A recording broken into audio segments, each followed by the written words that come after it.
depuis le CP1, j'ai l'habitude de me lever quand on me donne la parole.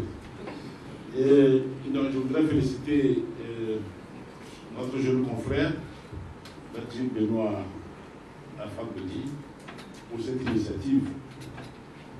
Et je crois qu'il est en train d'ouvrir une voie.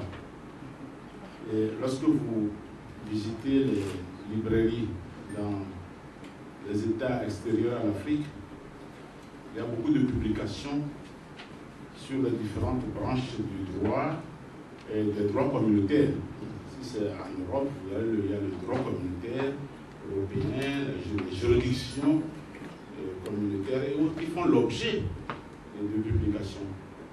Il y a également une interpellation pour nos universitaires qui doivent normalement travailler sur ce sujet et peut-être donner ce sujet comme sujet de mémoire et de thèse à leurs étudiants.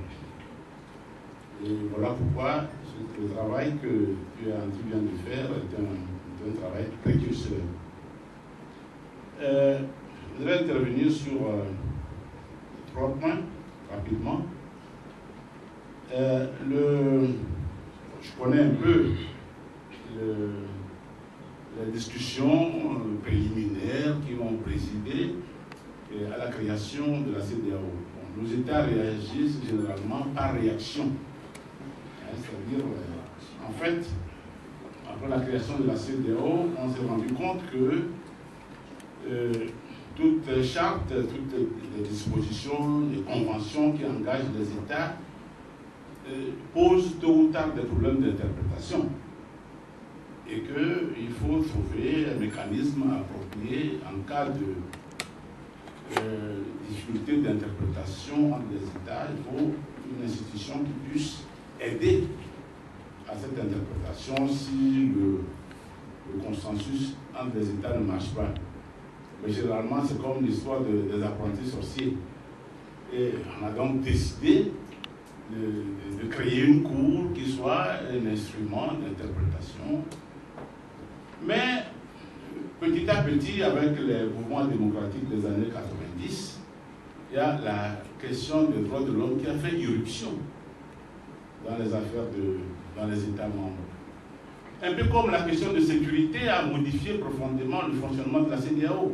La CEDEAO était créée véritablement comme une organisation économique. Au départ, c'était ça, l'idée des chefs d'État, des pères fondateurs.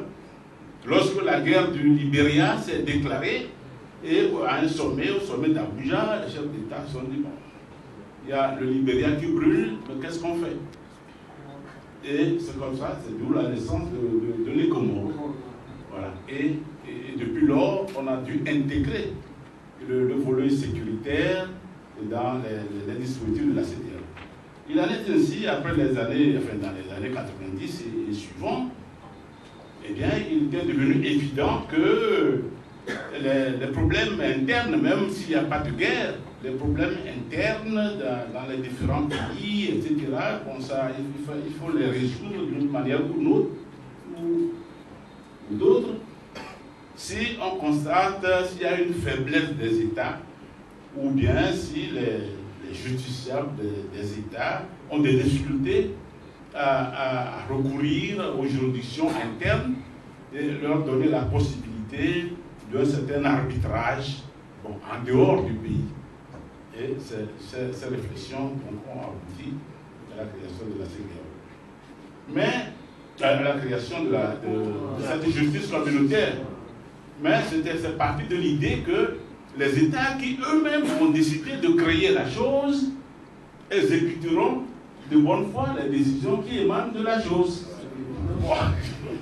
Voilà. Et donc, il n'y a pas longtemps que la Cour a commencé à rendre des décisions justement dans ces questions de droits de l'homme. Et donc, disons que c'est le début d'un apprentissage. Et c'est pour les affaires que vous citez, donc c'est vous dire que vous êtes les cobayes d'une institution, et c'est avec les cobayes qu'on améliore les traitements. Bon. Ça a commencé, si vous avez eu le courage, à commencer par Maître Ajaban Juste et vous et les autres, eu le courage de vous adresser à la Cour, c'est parce qu'il y a eu un précédent. Parce que, comme tout ce qui se fait chez nous, au Togo, ou en Afrique de l'Ouest, ou en Afrique, au départ, nous sommes tous sceptiques. Tous les intellectuels sont toujours sceptiques. Quand on fait quelque chose, bon, tout le monde est sceptique. Tout le monde est sceptique parce qu'on n'a pas confiance en nos États et en leurs institutions. Donc, on dit, bon, le chef d'État qui crée un tribunal, ça, c'est encore pour berner le peuple. C'est ce que les journaux, c'est ce que tout le monde dit. Et puis, il y a eu des troubles au Niger. Le président Tandja ne voulait pas quitter le pouvoir. Il a été démis par coup d'État, jeté en prison, avec tous les développements dont vous vous souvenez. Et on a constaté que les conditions de sa détention et tout ça, bon, ne répondaient pas tout à fait aux normes. Il avait des problèmes de santé, mais que l'État du Niger se montrait réticent pour sa libération. Et les avocats du Niger se sont adressés à la Cour de justice de la CEDEAO pour régler ce problème. Je crois que c'était l'un des tout premiers cas. Pardon? L'esclavage contre le Niger. C'est le premier dossier. Mais c'est le cas le plus médiatisé, spectaculaire, justement, c'est le cas Mamadou Tandja. Et les gens se demandaient comment le juge communautaire allait réagir et si la décision allait être exécutée. Et on a constaté que le juge a décidé la libération de Mamadou Tandja et l'État du Niger a exécuté la décision. Et tout le monde s'est rué dans les brancards. Bon, voilà. Bon, donc, juste pour dire que il y a d'abord, en droit international, il y a d'abord le principe de la souveraineté des États.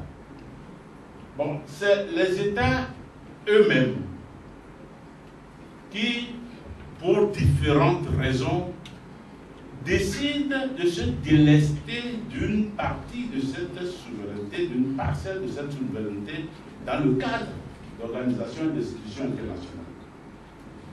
Et donc, si dans le cadre de certaines de ces organisations, ça prend la forme d'une juridiction internationale, l'exécution dépend de la volonté des États. Et donc, c'est le rapport de force politique interne au niveau des États. Et c'est la qualité de l'État de droit au niveau interne des États qui peut faire exécuter les décisions. Il y a des États qui exécuteront spontanément et puis d'autres qui seront réticents. Mais la parade, c'est ce que j'ai entendu avant-hier à un colloque sur Vision 2030, Togo Vision 2030, c'est que nous devons continuer à lutter pour que les juridictions administratives fonctionnent au Togo. Jusqu'à présent, ça ne fonctionne pas. Les tribunaux administratifs. Jusqu'à présent, ça ne fonctionne pas. Parce que lorsque l'État abuse, on peut atteindre l'État sur le plan interne pour excès de pouvoir. Et donc, un certain nombre d'actions de ce genre peuvent, même l'affaire qui va à l'extérieur et qui revient sans avoir été exécutée, la juridiction, une juridiction administrative indépendante au Togo peut condamner l'État pour excès de pouvoir et aggraver même les dommages-intérêts, enfin le montant des dommages-intérêts qu'ils vont accorder aux victimes. Donc, je dis que si, enfin ceux qui sont, enfin tous les sachants, les hommes de bonne volonté, si nous, et la société civile, qui est devenue un partenaire incontournable dans les processus d'évolution de nos États, si tout le monde s'y met, on peut avoir finalement un bon fonctionnement ou bien la mise en place des juridictions administratives et pouvoir faire exécuter. Bon, j'ai d'autres choses, mais comme je ne suis pas seul, je voulais juste vous dire que ça c'est les décideurs ont souvent Ils sont réticents, mais petit à petit, il y a une évolution qui est en cours. Vous savez, quand j'étais jeune avocat, j'avais un problème avec un client qui avait des problèmes à la prison, je le mets, et ne trouvant pas solution auprès du procureur, je me suis adressé au garde des Sceaux, au ministre de la Justice. Et c'était pas... il assurait même l'intérim du ministre de la Justice à l'époque. Le ministre de la Justice est décédé, je crois, et lui, il assurait son intérim. Et quand je lui ai dit, mais notre prison, c'est pas bon, il faut améliorer les conditions de détenus, tout ça, il m'a dit, mais, maître, mais on envoie les gens là-bas pour qu'ils souffrent. Il me dit, mais, on dit l'homme est un apprenti de la douleur et son maître. Et donc, pourquoi qu'est-ce que vous nous dites? On cherche de l'argent pour les hôpitaux, pour le développement, vous ne voulez me parler de prison. Non, nous ne pouvons voir ce genre de choses. Quelques mois après, j'apprends comme ça, un matin, très tôt, j'allais à l'audience, et puis à l'époque, j'avais l'habitude d'aller jouer un peu au tennis à la AT, avant d'aller au tribunal, et mettre à ballot. Oui. Feu à ballot. Feu à ballot. Il n'est plus là aujourd'hui. Il me dit, mais Joe, est-ce que tu sais qu'on a arrêté telle personne? Et c'était le ministre en question. Je dis, non, c'est pas possible. Parce que vous savez, au temps du parti unique, quand ils disent des choses comme ça, c'est pas possible.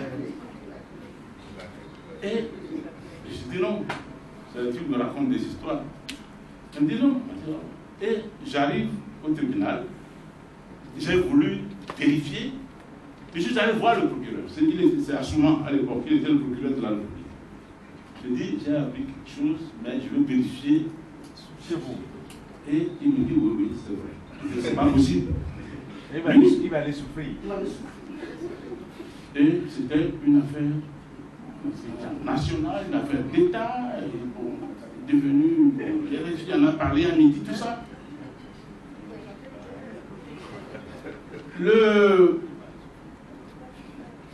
ministre en question, qui a été déféré illico à la prison, il n'a pas passé la nuit à la prison grâce à ce qu'on appelait à l'époque la magnanimité du chef de l'État. Alors, peut-être pas, et il y a eu quand même procès. Il y a eu procès. Et il a comparu libre. J'étais dans le dossier parce que je défendais un de ses contradicteurs. Non, un de ses co-accusés. Un de ses co-accusés. Et quand la condamnation est prononcée, j'ai dit mes condoléances. Parce que, en l'espace de 24 heures, il a pu se rendre compte que quand nous demandons que les choses soient améliorées, ce n'est pas pour une personne, mais c'est dans l'intérêt général. Et que, voilà, je crois qu'il est... Merci.